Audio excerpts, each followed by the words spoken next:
Ma'am, bisita ho ba kayo? Hindi ho kasi natuloy yung kasal kanina. Yes, kuya. Ako ang dahilan ng kaguluhan kanina. Kaya may isang bride na umuwing luhaan.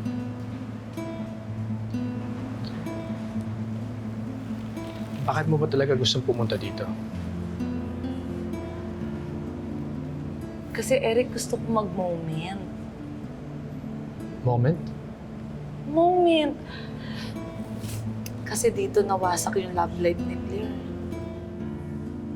Kasi sino ba naman mag-aakala na iiwan ni Jared si Blair para lang sa isang kagaya ko? Alam mo ba, dati crush ko lang naman yung boyfriend eh.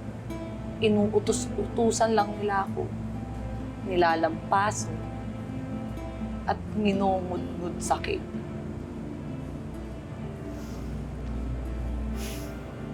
Pero ngayon, Talaga naman bilog ang mundo, no? Kumbaga sa gulong ng palad, ikaw nasa taas ngayon. kaya nga gagawin kong triangle yung gulong nila para mas stuck na sila sa baba. Gusto ko yung tipong mababaon na sila sa putik. Yung hindi na sila uusad, lalo na yung Blair na yan. Sisiguraduhin kong magmamaasim na yung buhay niya at ang mundo. Pati yung panlasa niya.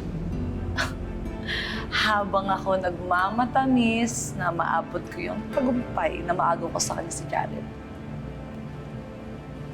Bakit?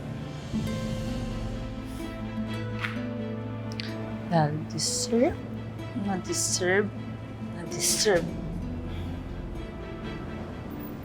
Sobrang deserve ni Blair ang magdusa.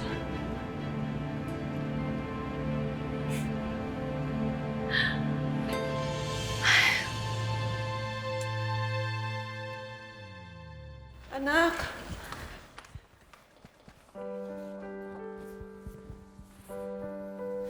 Mabuti na lang, ligtas ka. Pasensya na, hindi kami nakapunta ng ospital. Ay nako, Nay, buti na lang ho, hindi kayo pumunta dahil nandun yung mga kalaban. Sus! Kalaban nga ba talaga o guardian angel? Niligtas ka nga daw nun, Jared. At paano naman siya napadpad dun sa building? Abi, hindi ko nga ho alam, para siyang kabuti, bigla na lang sumusulpot. At ang balita ko, iniwan niya po si Blair sa mismong kasal nila. Ay, grabe talaga yung besi ko. Ang haba-haba ng hair. Ay, Dali lang. Sa pagkakaalam ko, hindi yan kasama sa plano natin. Did you stage that fire para hindi matuloy ang kasal nila, Jared? Hindi ah. Tita, masyado naman nangururok yun. Tsaka hindi ko pinangarap na maging taong siomay. Tsaka hindi ko rin nakita yung sarili ko na makrimate kasama si Blair para lang makaganti ako sa kanya. Ma'am Sofia, sobrang inlababo po kasi si Jared kay Bessie.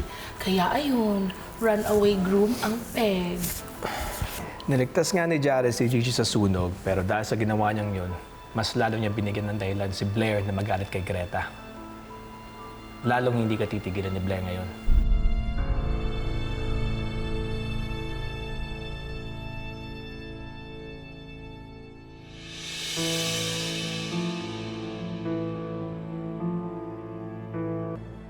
At ngayong nakaganti ka na kay Blair, we can cross her out. And that leaves us with the Ilosorio brothers.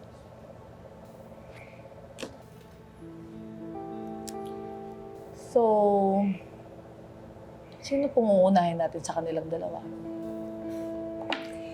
Let's save the most evil for last.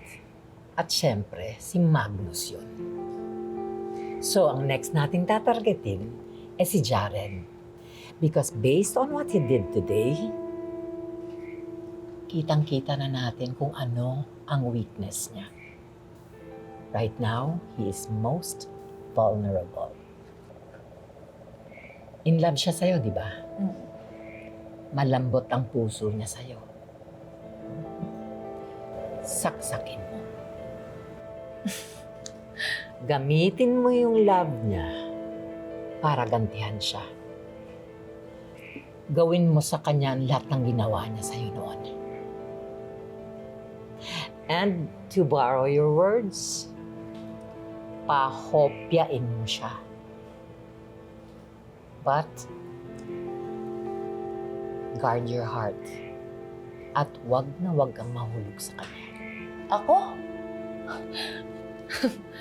Tita, bakod na ho ang puso ko pagdating kay Jared. Kahit matibag pa yon, pusong bato lang ang bubungad sa kanila. Si Greta pwedeng ma-inlove sa kanya, pero si Gigi, huyo na siya sa akin.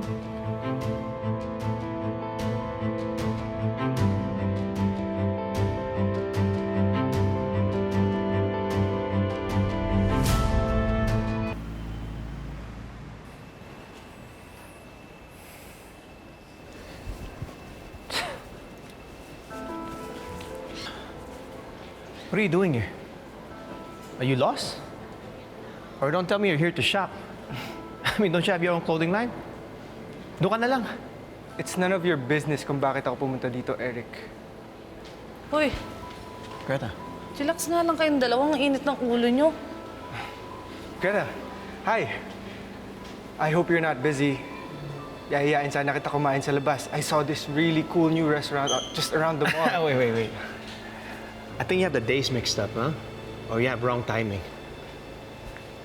May lakad namin ni Greta. We have to discuss important matters over lunch. All right? So schedule your whatever you need some other time. Let's go. Eric, next time na lang tayo mag-meeting. Kasi, pagbibigyan ko sana si Jared. Dahil di ba sinave niya ako, magti-thank you lang ba ako?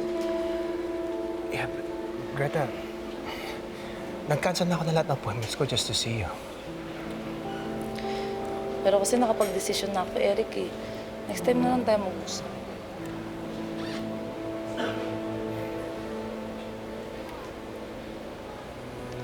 Let's go.